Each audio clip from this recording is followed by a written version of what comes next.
Okay, I have a message on screen to say that we are live and that Crowdcast is now recording. So hopefully you can see and hear me clearly. You're very welcome to episode 3 in the Thomson Foundation Journalism Now monthly live MOJO Talk show. This show, we're going to talk a lot about live streaming. We have two eminent guests, which on my screen are over there, but I have no idea where they are on your screen. Could be there, could be there. But anyway, today's episode, I'm going to try and see if this test if it works. So I'm going to go first to Peter Stewart. Peter, you should be coming up full screen here beside me or something. There we go. Hi, Peter. Do you want to tell everyone who you are, what you do?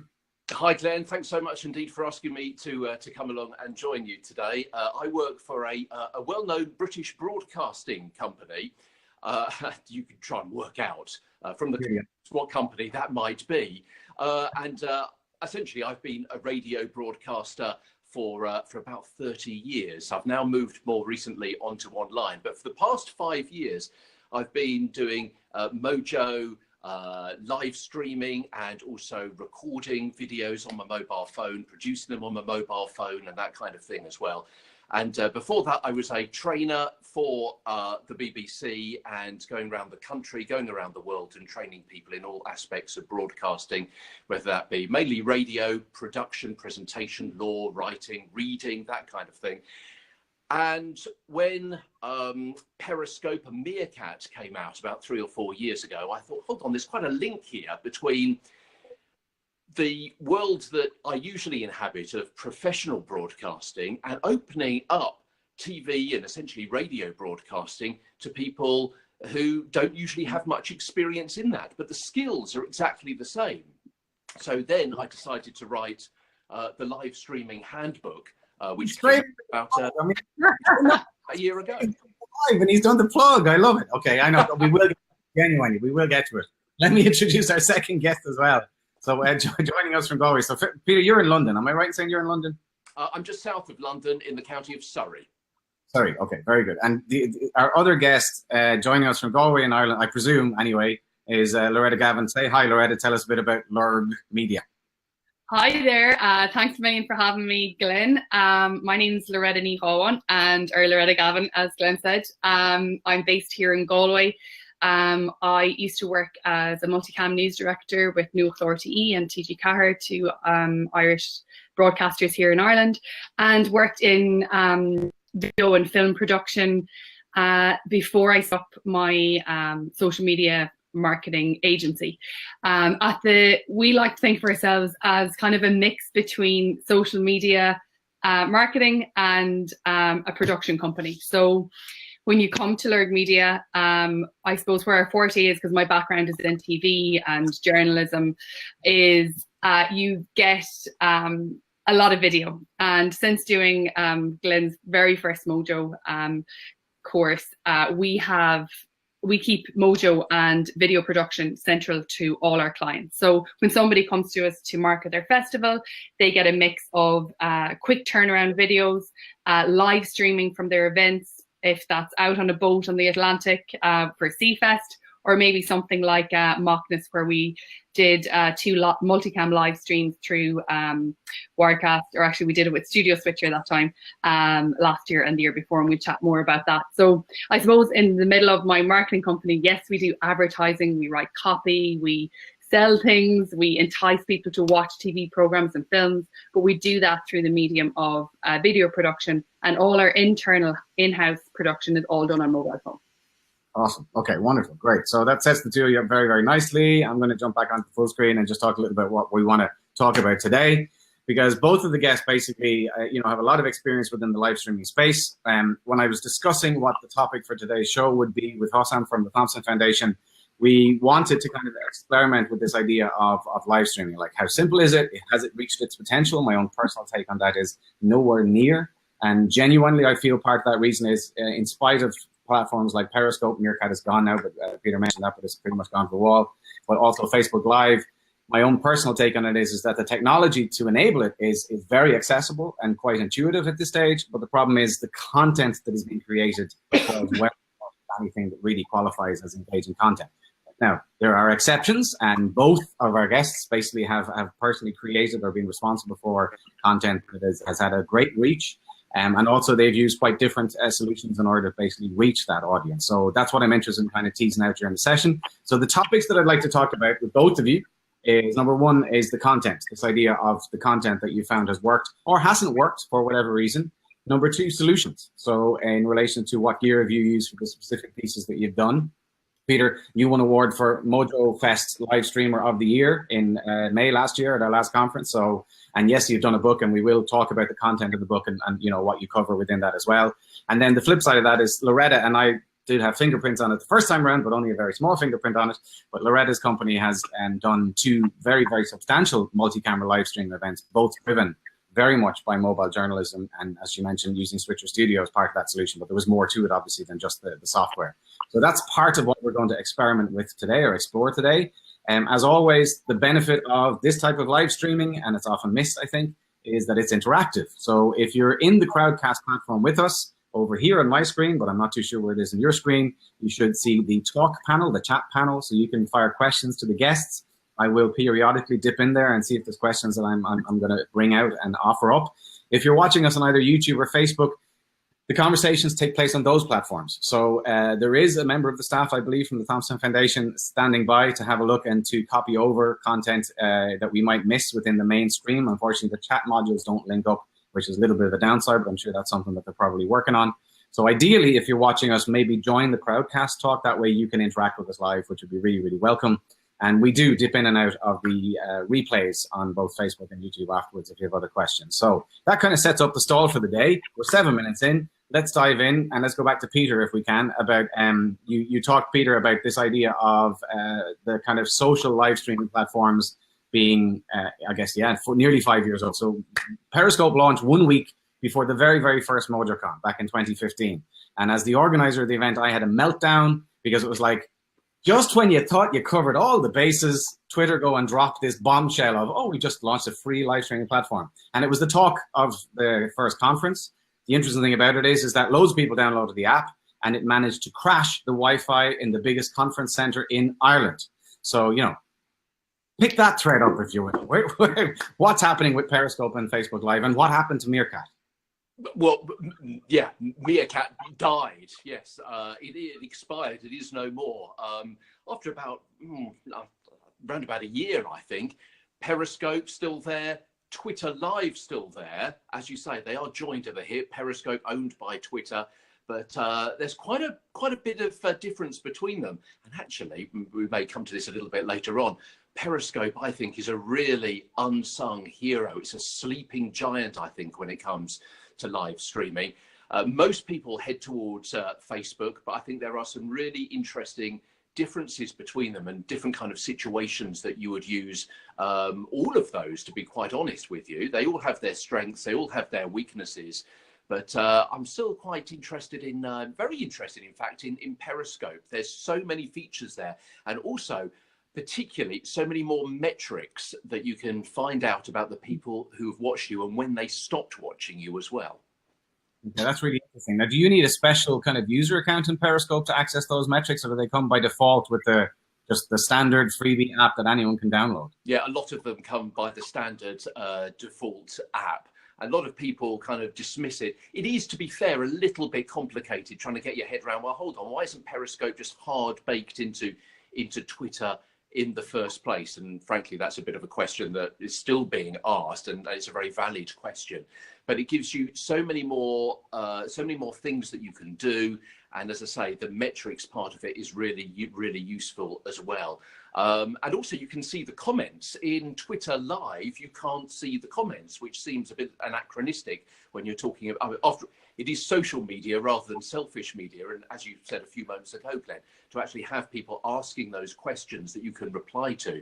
Whereas if you're just on Twitter Live, you don't see those comments. People can't make comments apart from on your Twitter feed during the broadcast, which of course don't actually come up on the screen. I told you it was complicated.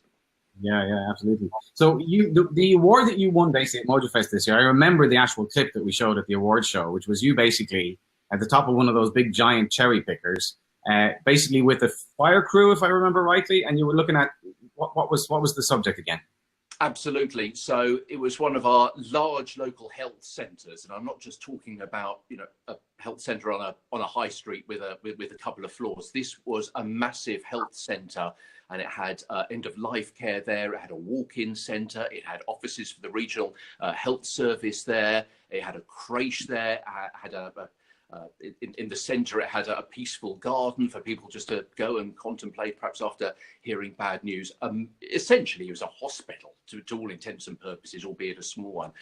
It caught fire, massive blaze, completely destroyed. And when I was there doing some video and some live reports for the radio, got chatting. It's often the best way, isn't it, to one of the firefighters. And the chief fire officer for that particular event came over and said, "Do you want to go up in our cherry picker and have a look?" Which of course was a fantastic opportunity. I managed to do all the health and safety recommendations and fill out all those reports online, which is what I can do now with the organisation that I work for. Made a couple of phone calls. That was given the thumbs up. Was strapped into a harness, into the kind of cage, and went up. This, you may remember the horrific events of Grenfell Tower and the reports about how the UK only had one high cherry picker safety firefighting ladder. This was it. It was the one that came from Surrey, went up to Grenfell Tower. It's the highest in Europe, and I went up almost a few meters short of the highest point and looked down and did a live stream from there. And Glenn, that was a tremendous experience for me, but also I think a tremendous experience for other people who were watching, because it brought together all sorts of points of live streaming, because I was showing people, not so much behind the scenes, but above the scenes, a situation, a scene, an angle that they would never get to see for themselves, because obviously not everyone can go up into one of those firefighting ladders, looking down on a once only situation which was never going to be repeated. And people were asking me to zoom in, to show their office, to show perhaps where their children had been treated in this health centre. The utter devastation, it was quite horrific. And fortunately, the guys of Surrey Fire and Rescue were able to entertain me up there for about 20 minutes or so. So once in a lifetime, for people to see above the scenes, something which is never going to be repeated, something that they couldn't get to see themselves. And also they were able to direct me at the time. And then afterwards, people were saying to me, it's like a little bit of social history, of almost living history, which those pictures will be now seen going back for years, as and when they decide what they're actually going to be doing with that site, and for years to come. It was it was a really interesting experience, and thank you so much indeed for the award, for showing that. It was unique. Yeah, no, it was really powerful content, actually. I very, very much remember, and quite vivid. So a few things then. One, you've touched on in that example, which is this idea of interactivity and the fact that the audience were literally questioning and asking you to look at stuff and looking for that real-time narrative. In your estimation, like all three of us come from a news background, in your estimation, do you think news has really leveraged the potential of live streaming effectively? And I don't mean live streaming, obviously, you know, the sat truck and the camera crews and everything. Obviously, every organization does that very well, but it's super expensive. Sat trucks are €500,000 on average, maybe. But the most effective, cost-efficient ones, maybe half that now, but they're still bloody expensive. So, I mean, social live streaming is a free-for-all in some ways, but then in another way, in the hands of a proper storyteller, it can be an incredibly powerful storytelling tool. So, are we missing a trick, do you think? I really think we are. It's not utilised as much as I think it could be. Let me give you another couple of examples of some of the most watched. I hesitate to say the most powerful, because it's not really down to me. I'm just kind of I'm talking for a living and I'm pointing a phone. And perhaps we can talk about where you point phones a little bit later on. But some of the intriguing things that I've managed to show people. I did a town tour of one of our local market towns, and I thought to myself, you know what, this isn't hard news, but I've got a couple of hours. I was at an outside broadcast, and frankly, there's a limit to the amount that you can show people at at an OB van and that kind of thing. So I did a town tour, And I got the leaflet of the route from the local museum, and I started off doing this, and I had a gimbal and I had a lav mic which was attached to me, and showed people where I was walking, holding the gimbal in one hand and the town tour in the other hand. Trouble is, the town tour was a little bit old, hadn't been updated. So I got a couple of minutes into it and already I was starting to be lost. Hold on, it says the third lamppost on the right. Well, there aren't any lampposts here anymore. So where do I go? Asking for help, asking for advice. So people were telling me where to go, which sometimes isn't unusual, but on this, it was really appreciated, number one. Number two, people were then telling me to go off the route because they wanted to see places that they hadn't seen for years. We had people who were watching from around the world who were born and brought up in Horsham, people that were married in the local church that wanted me to go in to the church, people whose grandparents were buried in the churchyard. Can you show me their grave? I haven't seen it for decades. People were, and I know this sounds incredible, people were directing me. They were telling me what direction to take. They were asking me to show them things specifically. And when I neared the end and I walked back into town, there were shop workers, it sounds incredible, hanging out of shop windows or offices above, waving at me because they had been sending me messages and been watching the tour from their desk. It was an incredible kind of situation, number one. Here's another one. And that is, perhaps there was an incident which was national news in Surrey a couple of years ago. I won't go into details because it's not necessary. But there were dozens of international journalists waiting for something to happen at the end of a street. And we waited, and we waited, and we waited. What I did was to show people those journalists waiting and actually talk to some of the journalists and showed the people from around the world and the kind of kit they've got. So letting a little bit of kind of light in on magic and showing people what actually happens behind the scenes at one of these kind of events. Another example I could give you is perhaps slow TV, where not much is happening. A couple of years ago, we had an outside broadcast from a beach, and just before we finished, I had an hour to spare. And what I did was a live stream from the beach of just the waves coming in, and just had the camera there for about half an hour, just showing the waves just coming in, which was a little bit different. And another final example. It's great you can do some pre-recorded and edited and captioned video of perhaps a scene where a crime or a murder or an attack has taken place. How much more powerful was it when I was able to show where a local lad had been snatched from the street, bundled into the back of a van and left his bike on the pavement behind. I could have gone round, shown those different situations where his bike was and where the van went and where it was last seen and where the boy's house was and what he'd been doing beforehand. But that would have just been essentially 10-second static shots at each location. How much more powerful to have walked the scene, to have of his last bike journey, to show where his bike had been left, and then to walk the route of where we knew that white van went afterwards, to actually put things in context and perspective by walking the route that that boy had taken. I think all of those kind of show different ways of telling a story to make it much more engaging, much more authentic, much more understandable. Okay, very powerful stuff. Well, let me bring Loretta into this, because Loretta's coming at it now, I guess, from a slightly different perspective, in the sense that she's in the commercial marketing side, but does, as she said herself, come from a news background.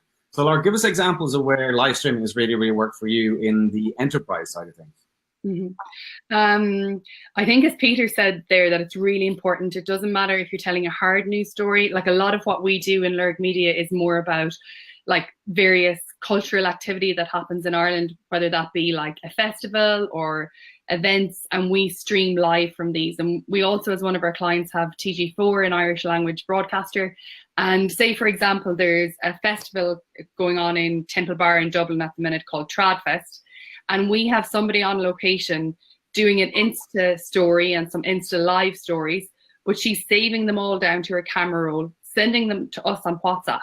And in 10 months' time, we will re-roll them on the TG Car Instagram platform and their Instagram platform for stories. And although that's not live, it's just, it's all about capturing the content at the right time in the right place. For for example, during the summer, we did a lovely Facebook Live. And I suppose this all comes into, is it live or is it as live? So we've tricked the live system sometimes by using a thing called Switcher Studio. We've used it for lives as well. But sometimes we're out on a boat on the Atlantic in Galway Bay, and we're interviewing David Attenborough's cameraman.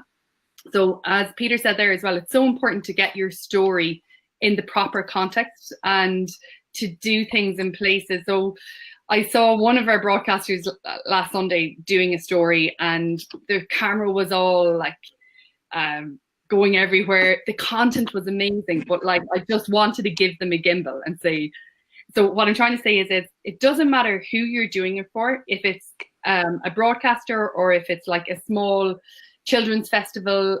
We do a lot for various international festivals here in Ireland. It's important to keep that quality up, and it's so easy to do.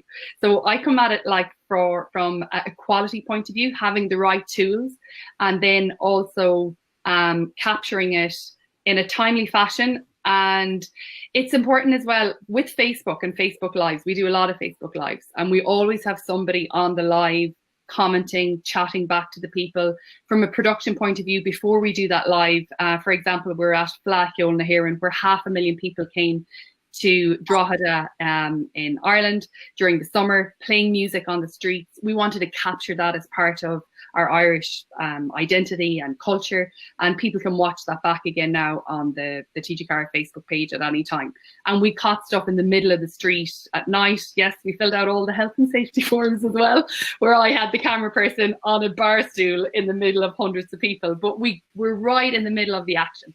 And what live streaming on social media platforms, whether that be Facebook or Instagram or Twitter or Periscope, the thing is you can get right into the middle of it, or right up on your screen looking at it, and it's giving the viewer that different point of view, and the instantaneous, just having everything so real and there and in the moment and not waiting. And I think for my company, Lorg Media, the reason we have kind of developed so much is because we can turn around, instead of like bringing in an amazing cinematographer and then doing an edit and then doing a grade and then putting on captions. We just do it all on our phone. Now, sometimes we do come back with phone footage and put it on a desktop and edit it there, but it's all shot on the mobile phone, and the turnaround is like literally 1, 2 hours, 3 hours, depending. And for a 7-day festival, that's what you need. You don't have time to sit in a green room and sort it all out, or a dark room. And so, yeah, I don't know, was there any questions there, Glenn? But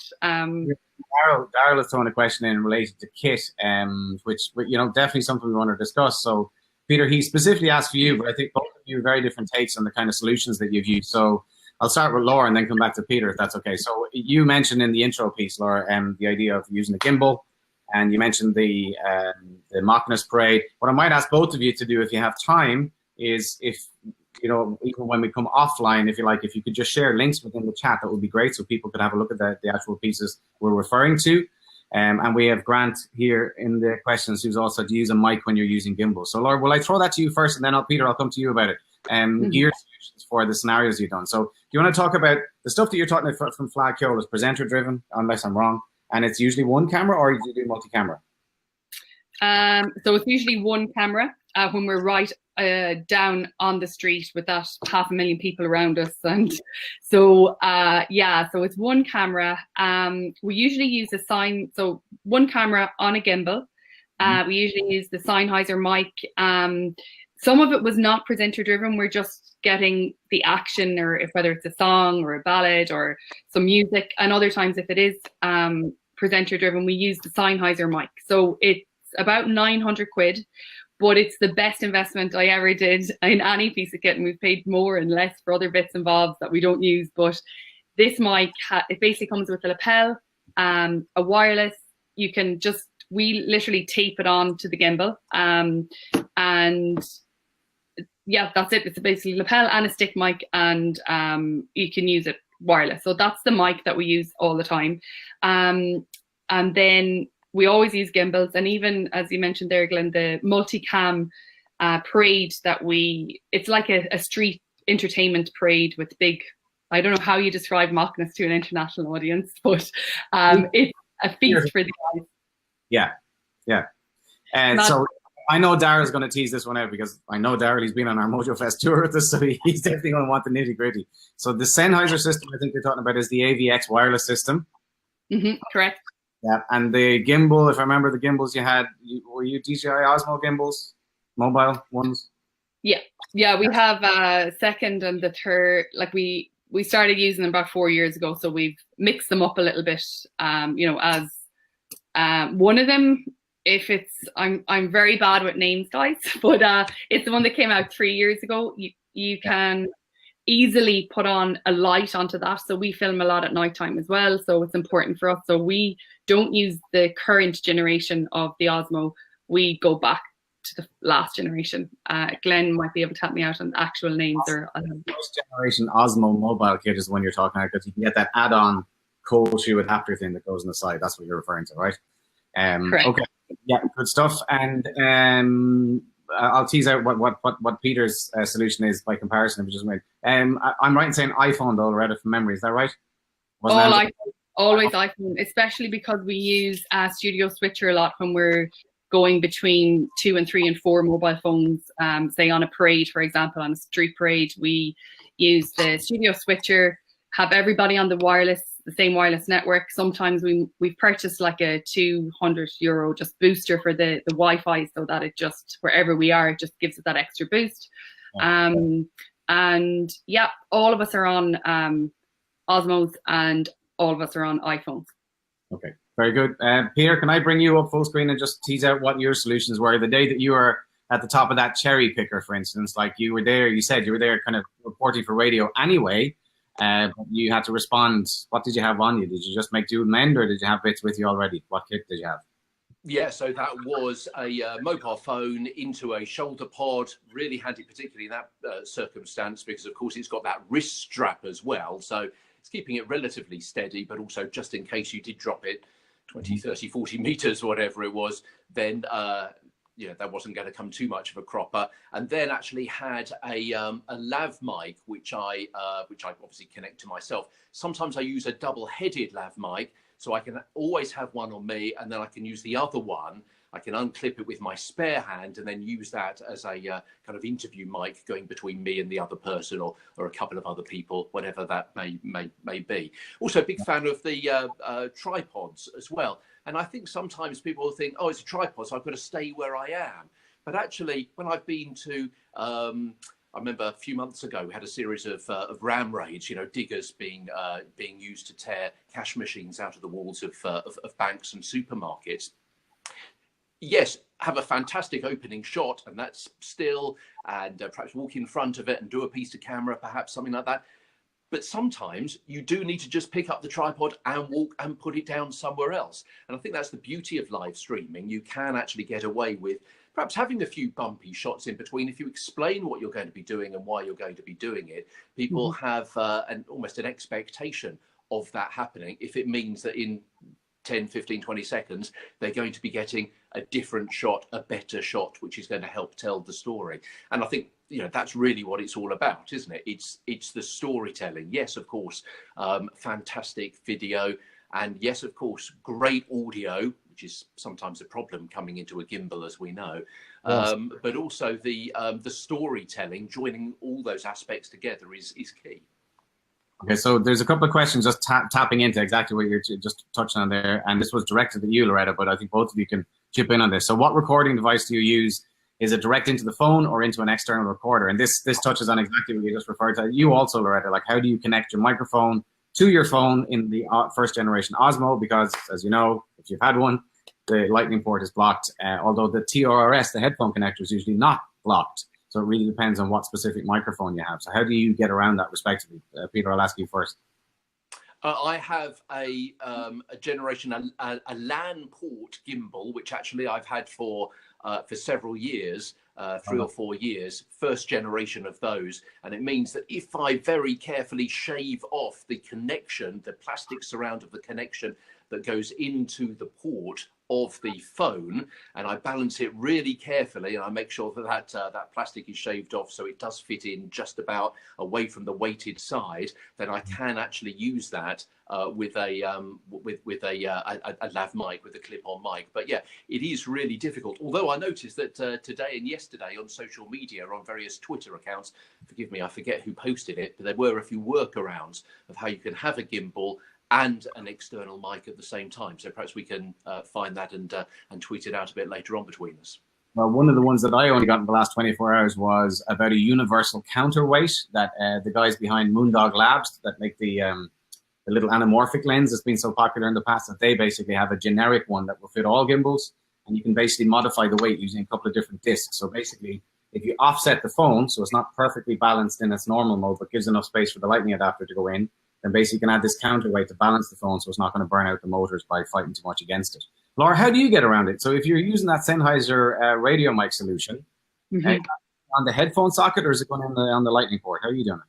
It's going on the right in here in the lightning port, but it's a nightmare because, especially since I upgraded my phone, the smaller phones were much better for the gimbals, like just because from a weight point of view. Then when the lightning port came along and then the bigger phone, it's really difficult. So we do a lot of live for clients, like if they have a launch, for example. So we go along and literally the battery's working so hard to keep that phone steady that I knew I had like 15 minutes for a live. So I was like half directing the whole thing as well with their presenter. But how do we get around it? There's a new, I don't have the name of it for this call, but I will put it up after. Anna in our office just got it on Amazon the last day, which it's just a fraction smaller than the lightning port that comes with your Apple iPhone. So it gives you that little bit more space. But I'd be very interested in those weights, Glenn. Sometimes we might go down a generation to an iPhone 8 just to get that balance.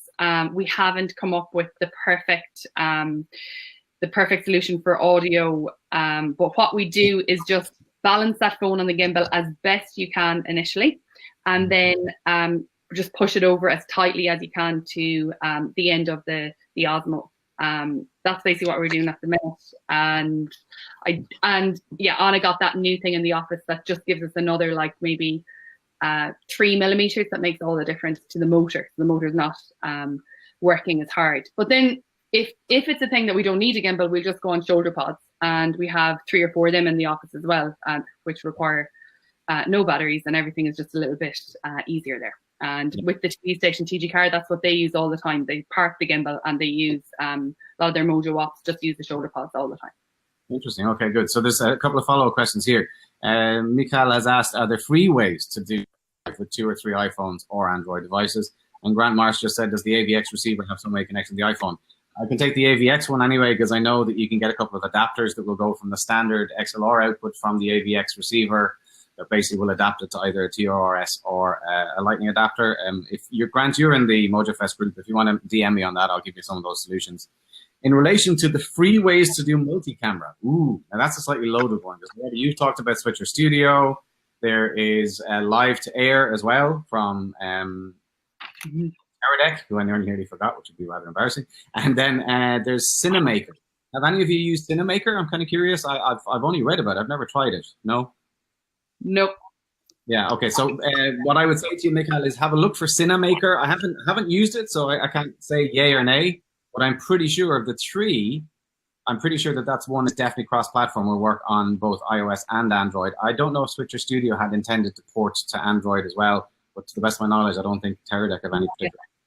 That would be my take. And certainly Facebook and Periscope both said last year that they were going to be bringing multi-camera feeds from live streams from mobiles. So we're waiting for that to happen. But when that does, that's going to be really, really interesting, because particularly from like a news point of view, not only would you be able to have several people at the scene of, I don't know, a fire or a demonstration or something, all feeding into a central point where those feeds are then mixed and put out as one.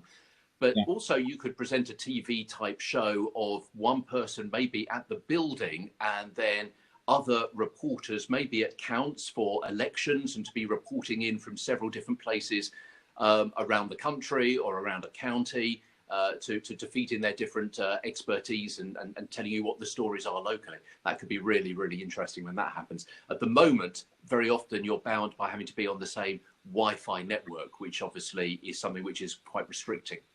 Yeah. So there was a company who at MOJO Talk 3, the name will come to me, but they had a beta app at the time, and that's exactly what their USP was. They were selling a solution that basically did not need them to be on the same Wi-Fi, and would allow you to basically stream from multiple locations to a single receiver in the cloud, and then your iPad or your iPhone that was acting as the vision mixer would basically do it like a cut from that, but the feed was coming via the cloud.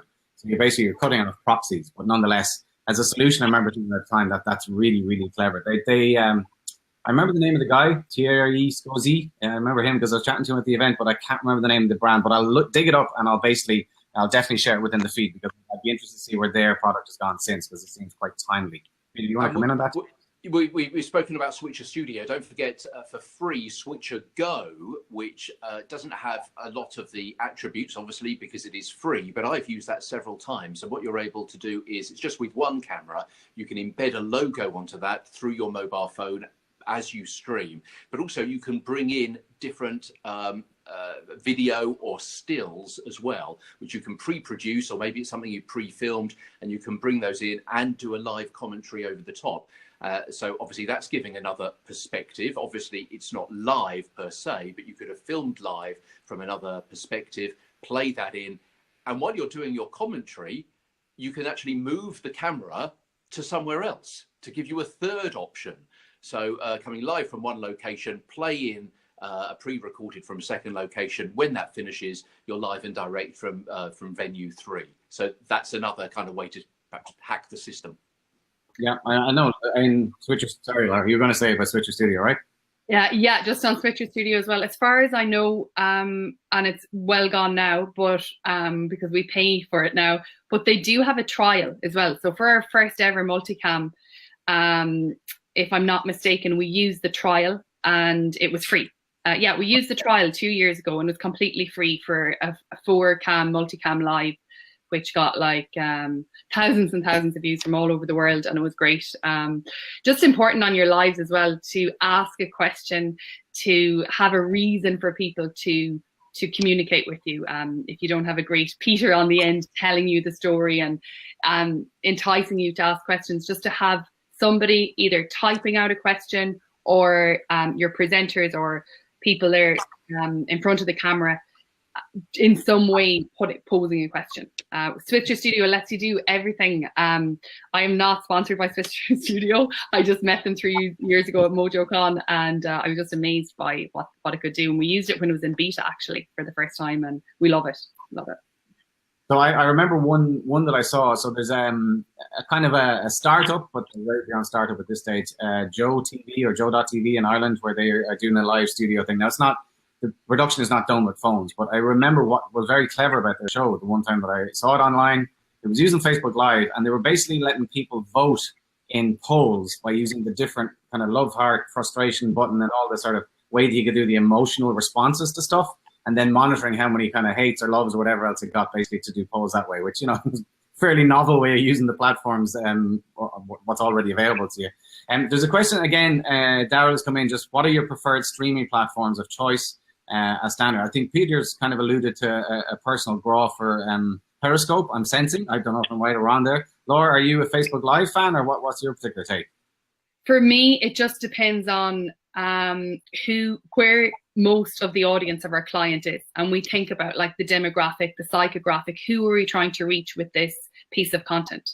So it comes back to editorial and production and thinking about, okay, if I go live on Facebook, I know that the demographic for that client is mainly 25 to 34 there, so that's what we'll do.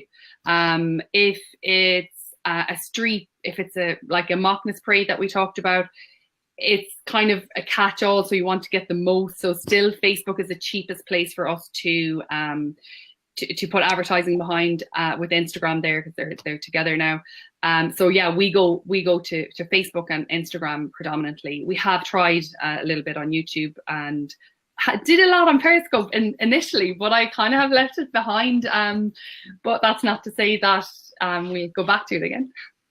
Part of the reason I usually am on Facebook because that's what I'm asked to go to when I'm broadcasting for my employers. But I think it's really interesting. I did an experiment a couple of years ago, doing a live stream on Facebook and then doing essentially the live stream again as close as I possibly could on Periscope.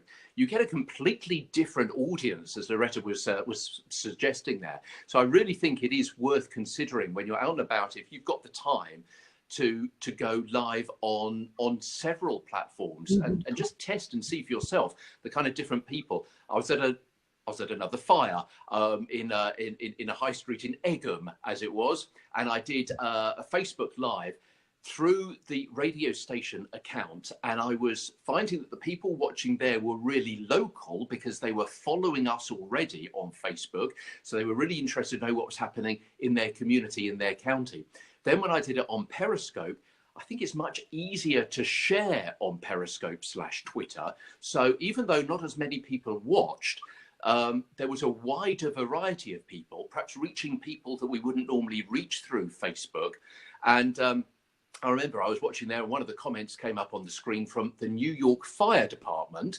Now, they're not following the radio station from across the Atlantic, and they were saying, can you show us a close-up of the fire truck, because we want to see the equipment that you Brits use to fight fires. So what I'm saying is, do a bit of testing and find out perhaps the different kinds of people, the different numbers, but also the different demographics who are on those different platforms. May be really useful to go on 2 or 3. That brings us to a really, really good point. So I'm trying to answer a couple of messages that I'm getting down here as well as up here. But what about promoting? So you're obviously getting a lot of interaction, Peter. Like usually I get trolled. We'll talk about trolling in a minute. We'll come to trolling in a minute. And there's a question there about etiquette as well. We'll come to etiquette also. And there's a question about how does Switcher Studio work? I might just send the promo. But here's the question. Can I just talk about like marketing it both in advance and when you're live? Like, do you do the call to action with the viewers sort of saying, share with your friends and that sort of stuff? Or like what's the best way to gain the audience and amplify the event either before and during the event? Who wants to go Absolutely, first? and this is where some of my background in radio came from. So before, during, and after. So beforehand, you're at the scene, you're setting up, you're thinking to yourself, when shall I go on? I could go on in 5 minutes, I could go on in 10. But you're there, and you've got your camera, you've got your phone, you've got your social media there. Take a photograph and tweet that. So that you can tell people you're going to be going on live at the top of the hour, for example. Maybe put text over the photograph. That's really easy to do with any number of apps. So you can promote it ahead of the game. We're obviously lucky that I work for a radio station where the on-air presenters can say, look on Facebook. It's funny, I can say Facebook loads, but I can't say the name of the company I work for. That's funny, isn't it? So we've got that other platform that we can use to drive people to watch that event. Which is really handy. Then the kind of the TV, the radio background, welcoming, explaining, telling people what to do, what to expect. Keep doing that during the course of your show. You're always going to have that churn of people who are leaving and joining you all the way through. Telling people at the end to go back, to share, to comment, to react, and so on. I think that's really useful as well, to do that teasing during the course of the show. Let me give you an example. I did some training for Oxfam, for some of their office and field workers. And I was really thrilled to see later on one of their field workers do a live stream from a refugee camp. And she started off by saying, welcoming and explaining, and this is what's happening, and please share, and so on, with a piece to camera, flip the camera around. And then was able to say, right, over the next 20 minutes, I'm going to show you around this refugee camp. I'm going to be showing you the solar panels that they use to charge their mobile phones. I'm going to show you inside the kitchen, and I'm going to show you inside the distribution center and inside one of the tents as well. Those 4 things. First of all, let's go to show you how they charge their mobile phones. Showed that, and then at the end of that, essentially repeating, but in slightly different order, what she said previously. A little bit later on, I'm going to be showing you inside the kitchen, inside a tent, and the distribution center. Let's go to that distribution center now. And then after the end of that, earlier on, I showed you the solar charging panels. So you may want to go back and watch that when I finish. Still to come, this and that. And then we've got to see what I mean. You're always throwing ahead and referring back to what you've shown as well. And while I'm talking about that example, when you're doing a walk and talk, it's easy to kind of plan that in your head. Oh, well, I'm going to be going to point A, B, C, and D. And when I get there, I'm going to be talking about them. Don't forget what you're going to be saying while you're traveling between, because that is really important. And that is what a lot of people forget. They know what they'll say at each point, but they forget that they've got to join up those points during the live stream and actually get from those points, from A to B, from B to C, and so on. What am I going to say while I'm traveling? That's a really good tip. Laura, what's your experience been? Again, it depends on the client. I'm just thinking of CFest last year when we were doing that interview with David Attenborough's cameraman that I can't remember, Doug Allen.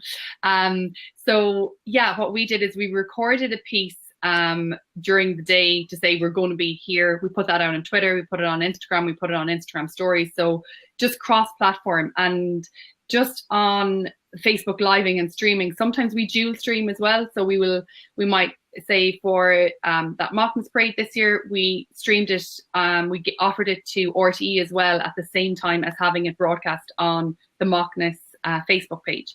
And those kind of partnerships, when you, like Peter made me think of a radio station. We were in the North Donegal last year in a radio station doing a live for a particular client, and we went live on the radio station Facebook as well as the client's own Facebook. So dual streaming is important. Just getting more audience, more interaction. Sometimes you ask a different question on that radio station Facebook page than they ask on the brand page. And when you're broadcasting, just always being aware of the audience. I think some broadcasters just forget that, like, it's about the audience, and again, teeing it up at the beginning, exciting the audience so that they will stay with you, and reminding them what's to come later. And giving them a reason. There's nothing worse than people asking live questions, and I'm glad that we're coming to Daryl and Hossam and everybody here, but there's nothing worse than, why are we live? The reason we're live is we want to interact, we want to be social. So I do find Facebook, that's one glitch. It takes a while, and it's a bit juggy and it's a bit slow for the questions, whereas Periscope's a lot better. Like the questions come in a lot quicker, and on Instagram Lives as well, it's much quicker. But Facebook, sometimes it can be like a 10-minute delay for those questions to come in. So I don't know why that is, and I hope they fix it soon. The thing that bugs me about Facebook Live when I do it, sometimes I'll do live looking at gear and stuff, and it's that it doesn't automatically sort of stay consistent with what's just been posted. If you make a mistake of scrolling back even just a little bit, it then just pauses in that, and you have to actually actively scroll down to see what people have said since, which is a little bit annoying. But anyway, loads of questions. Okay, let's talk about some of these questions that have come in. I am trying to share a link from my phone to the platform to actually go back to this question about how does Switcher Studio work. So basically, Ruma, if you're watching this on Facebook, which I gather you are, I'll just give you a quick snippet, and the guys welcome to weigh in at your leisure. So basically, Switcher Studio and Live to Air from Teradek, the two applications that run on iPad, on iOS. Both of them basically work on the principle that if you're in a Wi-Fi network and you have up to four devices, I think in the latest version of Switcher it will take up to 9, which is crazy. Well, let's just take the default out of the box, which is up to 4 iOS devices on that network. Then basically you run a client app on the phones, which is kind of like the Switcher Studio remote camera, I think, or the Live to Air remote camera. And then basically they should, unless the ports are blocked by RIT people, which is something to watch out for, and I've been stung on this, I know you might have been as well, unless the ports or live streaming ports are blocked, they should be able to do auto discovery of those remote phones on the iPad. So the only restriction really is that the Wi-Fi connectivity between the iPad and the iPhones is good enough. And that's the wireless version. What I wanted to share with you, and I will do it as soon as we come off, is a link to a behind-the-scenes video that was shot at MojoCon 3 a couple of years back, where Teradek had their Live to Air studio at the event, but they did a wired version of it, where basically all of the 4 phones were connected using a series of adapters, Lightning to USB, USB to Ethernet. I won't go into it right now, it will wreck your head, but they go into that in quite good detail in the behind-the-scenes video, and they actually have a blog post on their website about the actual technical hardware infrastructure used to set it up as well. So if you're really interested in a deep dive on that solution, all that stuff is out there, and I will cross-post it in the comments.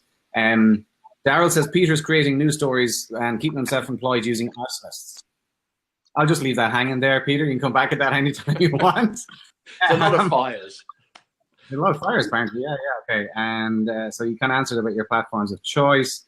And then this one, do you guys use Wi-Fi available in the location, or do you use a phone as a hotspot to provide Wi-Fi, thinking about multi-camera broadcasting?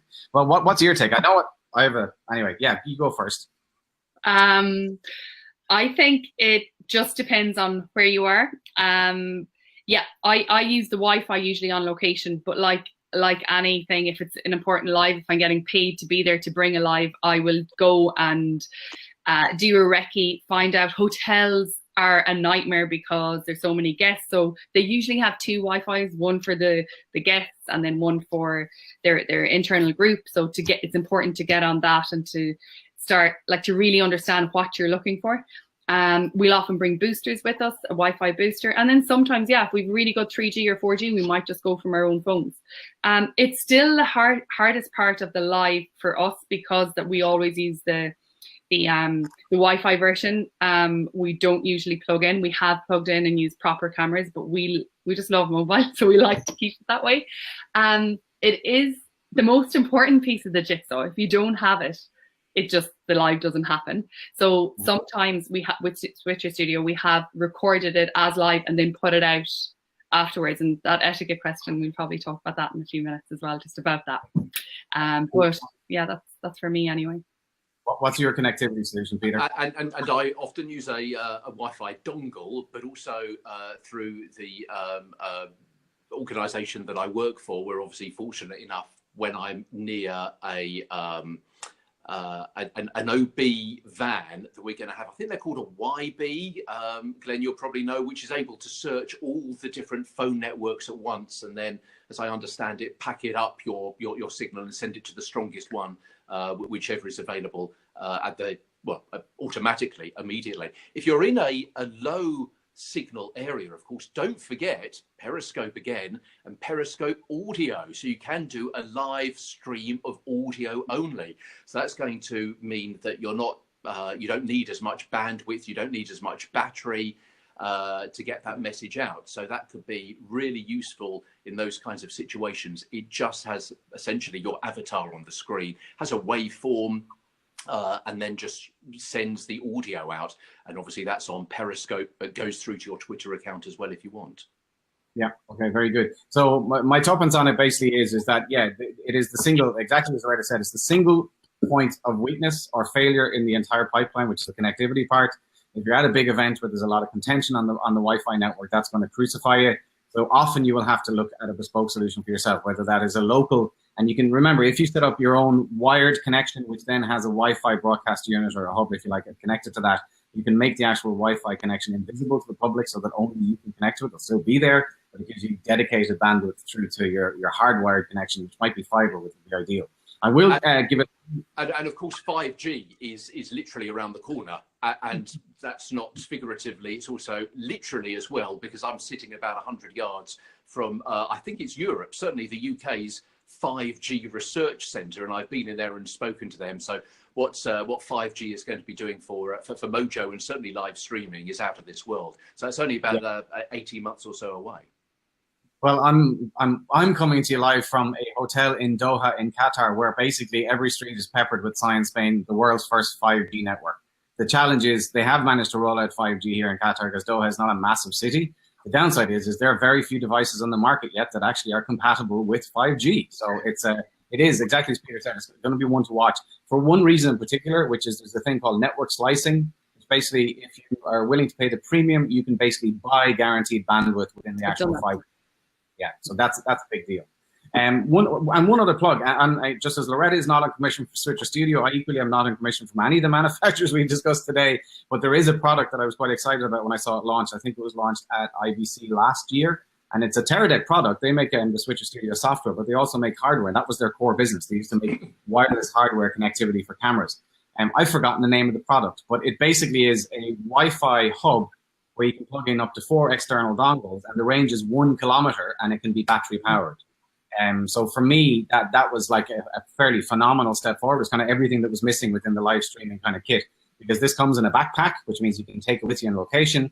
The fact that you have a 1 kilometer range means that basically your mobile phones are going to have pretty good wandering space without risk of connectivity. And to go back to the YB thing that you spoke about, Peter, what this has is it uses that diversity within the mobile network. So you use SIMs in your different connected dongles, which means that if one of the particular network starts to become heavily contested, it will shift the traffic onto one of the other actual networks completely seamlessly, and to basically give you dual redundancy within the link. So I mean, that touches on one of the things I was going to say, which is this idea of the connectivity. We will get to the ethics before we wrap up, but just one other comment, which is again about 5G. So for me, the thing that's really, really exciting about 5G is the fact that we get this much, much higher throughput, minimum of 10 times faster throughput on data, up to 100 times faster throughput at peak rates.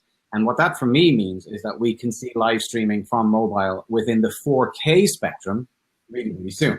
And that's something that people might underestimate, because my own personal kind of pivot on this, if you like, is like I train a lot of people, the same as both of you do training.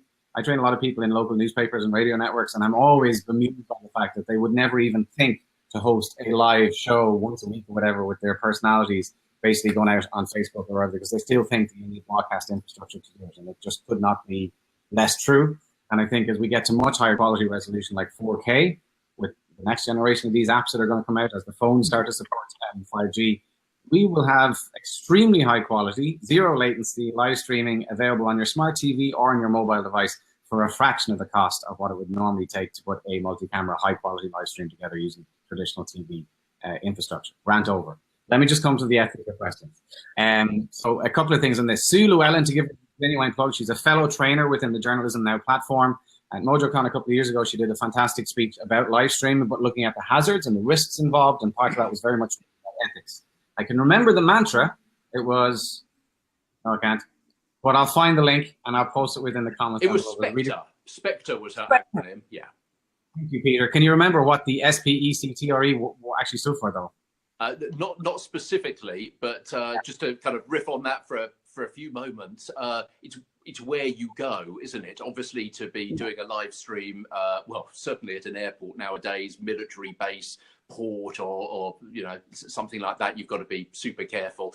It's who you show, and you've got to remember and work out what is public property, what is private property. So shopping centres are usually private, as are airports and bus stations and places like that. But also, there's an increasing awareness of the fact that some places that you perceive to be public, like the south bank of the Thames for certain stretches, is in fact private property, and you can't actually be broadcasting from there without a license. You may not even know that until you feel a hand on your shoulder and asked to move on. It's who you show. Obviously, young people, you're going to want to try and avoid, unless they know specifically you are live streaming at an event, just to go up to someone and put a camera in their face and tell them they're live streaming may not be appreciated. Doing a live stream even in a high street, which could be public place, but maybe you can see people going in and out of a, I don't know, an adult shop or a toilet or something like that, would not be fair.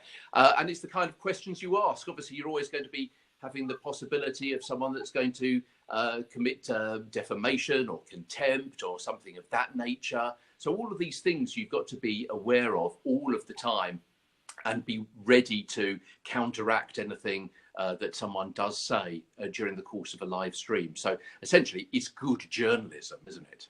Mm-hmm. So it's kind of back to the absolute basics of live television, irrespective of whether it's social live or TV live. Laura, you like, so 500,000 people get a man, you know, buzzing around on the street. How the hell are you going to block faces out of that? The way we look at that is we go to the festival organisers, we have signs up to say we're going live, and it sometimes it's like on the t-shirt. So I'd literally I've printed off stuff from a printer and put it on the back of the camera person that's there, just to let them know where it's going live and that we're doing a live. We do an awful lot of festivals and events and occasions where people come together and groups of people come into a room because they know there's something being launched. So what we usually do is get maybe the MC to say it. For the International Children's Festival that we work on, that's quite tricky. Every single event is different. We get release forms from parents, or we've contacted the schools weeks beforehand and got release forms for that particular class. And we can't show the people with the red jumper, but we can with the blue jumper. With children, you have to be really, really careful. But you just have to go back to really good ethics, really good journalism. And yes, I think it's just common decency. You know, if there's a live parade on the street and there's people on the sides of the street, and we usually go out like beforehand and just so people see, yeah, there's 4 cameras. And if someone goes, oh, is this going to be broadcast? And we're like, yeah, it's streaming here and here. So they might move along because they might be on a lunch break, or an extended lunch break or something. So right. Yeah, it's really just being real, being kind, being a good person, and not just throwing a camera in somebody's face. Yeah. Okay, so there's 1 or 2 more questions, but the clock is against us, so I need to kind of wrap this up. I'm just going to very, very quickly look at these ones that we just missed. So that one is thanks for answering the question. That one's also, that's kind of answered that question. Using multicam, do you guys use any kind of walkie-talkie to know when to switch cameras? Well, you can use a wired or wireless headset to people to basically communicate with them and give them direction. Laura, when you do the, I'm trying to remember, when you do the mockness thing, are you on talkback to the cameras? Yeah, so I have talkback to the 3 cameras on the street. Usually the jib is in the room with me, whoever's operating the jib, so that's fine. So yeah, we do walkie-talkies, the same that like a theatre company might use, or a TV broadcast.